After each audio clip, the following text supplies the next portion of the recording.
Hello friends, ನಾನು late ಆಗಿದ್ದು. ನಾನು ಹೋಗ್ತಾ ಇರೋದು ಗುಡಿಗೆ. ಅದು ಯಾವ ಗುಡಿ ಅಂದರೆ ಆಲ್ದಳ್ಳಿನಲ್ಲಿರುವ ದರ್ಗಾ ಗುಡಿ. ಈ ಗುಡಿ ಬಂದ್ಬಿಟ್ಟು ಬಂಡಟ್ಟಿನಲ್ಲಿ ಇರುವ ರಾಮಲಮ್ಮ ಗುಡಿ. ಗರ್ಭದಿ ನನ್ನಿರಿಸಿ ಊರಲಿ ನಡೆಯುತ್ತಿರೆ, ತೇರಲಿ ಕುಳಿತಂತೆ ಅಮ್ಮ.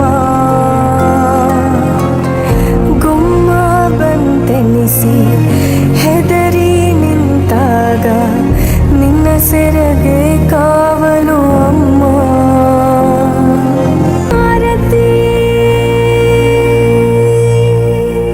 ನಾನು ದರ್ಗಾ ಗುಡಿ ಒಳಗೆ ಬಂದು ಪೂಜೆ ಮಾಡ್ಕೊಂಡು ಕಾಣದ ದೇವರಿಗೆ ಕೈಯ ಮುಗಿಯೇ, ನಿನಗೆ ನನ್ನ ಸಿರೆ ಆರತಿ. ಈ ವಿಡಿಯೋ ಇಷ್ಟ ಆದರೆ ಒಂದು ಲೈಕ್ ಮಾಡಿ, ಶೇರ್ ಮಾಡಿ, ಕಮೆಂಟ್ ಮಾಡಿ. ನೆಕ್ಸ್ಟ್ ವಿಡಿಯೋನಲ್ಲಿ ಸಿಗಮ್ಮ. ಅಲ್ಲಿವರೆಗೂ ಟೇಕ್ ಕೇರ್.